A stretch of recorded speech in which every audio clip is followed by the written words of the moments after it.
What's up, you guys? In today's video, I'm going to be talking about creating modal chord progressions.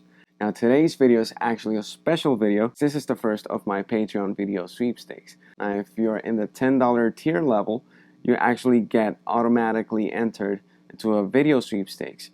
What this means is whoever wins this monthly sweepstakes actually decides on a specific topic that I'll talk about in a video, and I'm doing this monthly. So this month's winner is actually Raul Tizze, and the topic he wanted me to talk about was creating different modal chord progressions and modal harmony in general. So if you want to take part of this, you can go to my Patreon account, as you can see right down there. What this means is you can become a patron and actively support the channel. Now, in terms of the actual video, when we're talking about modal harmony, there's a few considerations to take in account. First one is that modal harmony is actually kind of static. You do not want to get a lot of movement, kind of in the opposite direction of what tonal harmony does, in which you get different chords suggesting different tensions and resolutions. Modal harmony is a little bit more static. You want to listen to specific characteristic notes within each mode. Now, since we don't want a lot of movement, what this is going to mean is we're not going to have a lot of chords either. And most of the actual chords that are happening are based around our modal center. Now, there's three different types of chords to consider when playing around with different modal functions. The first one is the modal center. This is just going to be the bass note or the root note. And so if we're in the case of, let's say, D Dorian, then the modal center is just going to be D minor 7. The second type of chord is going to be a cadential type of chord. Now, an easier way to look at these chords is just any chord that's a scale degree away from the modal center. So again, going back to D Dorian, if we have D minor 7, it's going to be either E minor 7 or C major 7. And then finally, we have characteristic chords. Now, these are any type of chord that contain that characteristic note within the mode. How do we find out which notes are characteristic of each of the different modes? Well, we compare the mode to its major or minor relative. So if we have a major type of a mode, we compare it to the major scale. So for example, if we have Ionian, Lydian, or Mixolydian, we're going to compare it to the major scale. If we look at the major scale, we have 1, 4, 5, 6, and 7. If we look at Lydian, we're going to have 1, 2, 3, sharp 4, 5, 6, and 7. So the only difference is going to be that sharp 4. The same thing can be done with different minor modes. So if you have something like Dorian, and you compare it to Aeolian, which is the minor scale. Aeolian has 1, 2, flat 3, 4, 5, flat 6, and flat 7, all the while Dorian has 1, 2, flat 3, 4, 5, 6, and flat 7. What's the difference? It's that sixth. Dorian has a natural sixth. So the characteristic note is going to be that natural sixth. So any chord that has those characteristic notes is going to be a characteristic type of chord. Now let's go into each of the different modes and find out which of these are the actual cadential chords and which are the characteristic chords. To make things easy, let's just take the cadential chords as being the 2 and the 7, because those are the only type of chords that are going to be a degree away from the modal center, which is always going to be the 1. So the modal center is always going to be 1. The cadential chords are always going to be some type of 2 and some type of 7. And in the case of Dorian, the 1 is going to be a minor 7, so the modal center is going to be minor 7. And the 2 cadential chords are going to be 2 minor 7 and the flat 7 major 7. Now that that's out of the way, let's go on to the actual characteristic chords. And the 2 different characteristic notes within Dorian are actually the 2 and the 4. And like I mentioned before, this is because these actually contain that natural 6 that is contained within the actual mode. I'm going to show you guys a couple of different examples. I'm going to show you guys a 1-chord vamp using the characteristic type notes. I'm going to show you guys a bass note vamp with some changing triads, and I'm also going to show you guys just a normal chord progression.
And those are just some of the different possibilities that you can get with the different Dorian chords. Now, if you want to figure out all the different chords within the different modes, I'm actually going to be posting a specific table with all 7 chords of each of the different modes on my Patreon account. So if you become part of the $10 tier level, you get access to this table and a lot more content. Next up is Phrygian. And with Phrygian, we have a 1 minor 7 chord as the modal center. And we have a flat 2 major 7 and a flat 7 minor 7 as the cadential chords. Now, what is the characteristic tone within Phrygian? It's the flat second. So we're going to look for any type of chord with that flat second in it. For now, I'm just looking at different triad type chords. And in the case of Phrygian, we're only going to find a chord that starts from the flat 2 and a chord that starts from the flat 7, because they both have that flat second. So in this case, both the cadential chords and the characteristic chords are actually the same. Now with Dorian, you can't really play that 6th note as a chord because it has a diminished triad beginning on there. What that's going to do is going to create some tension, and the problem with this is that it's going to take us more into that tonal harmony type of world where we don't really want to get into, because this is more a modal type of harmony. Now let's check out the different examples that I'm going to show you guys in Phrygian.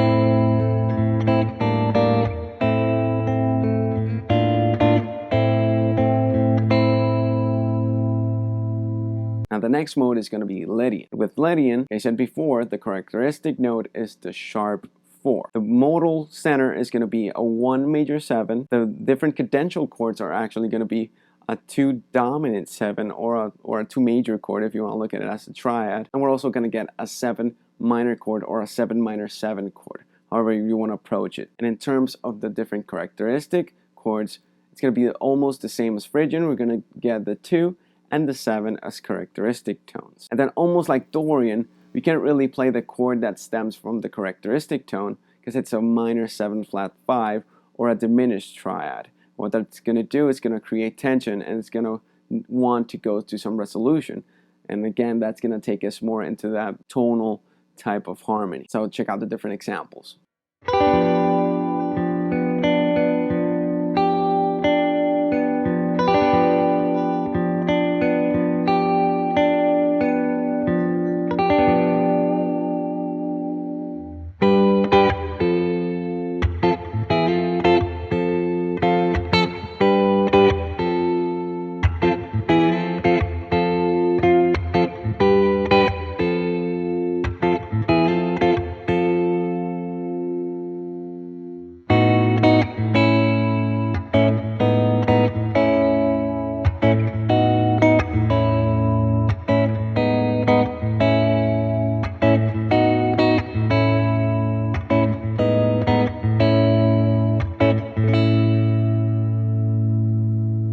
Finally, I'm going to be talking about Mixolydian. I'm not going to get into Ionian or minor because that's pretty much covered through the normal tonal type of harmony. And I don't want to get too much into Locrian either, because even though it can be used as a modal tonal center through riff or some type of moving part like that, but it's usually used more as a passing tone in a more tonal type of way. So with Mixolydian, it's almost kind of similar to that Phrygian type of ordeal. Our tonal center is going to be a 1 major chord or a 1 dominant chord.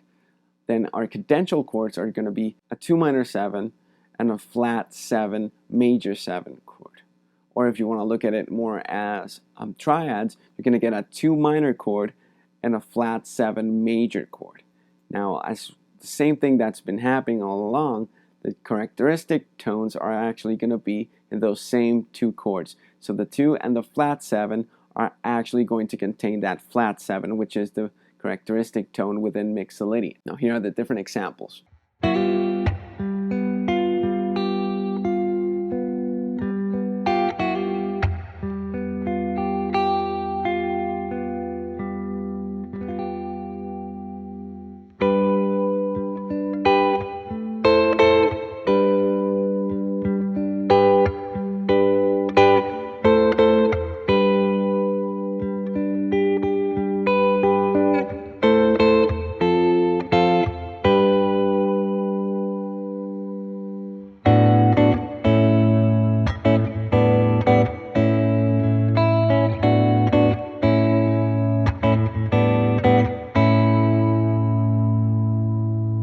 Alright, so I hope those different examples helped you out. Don't be afraid to mix and match between these different things, to experiment with your own theories. These are just a couple of different ways to create different modal chord progressions. Alright, so that's it for this lesson. You can follow me on any type of social media. I'm on Instagram, I'm on Facebook, I'm obviously on YouTube. I'm also on Patreon, and if you want to support the channel a little bit more actively, you can go on there and become a patron.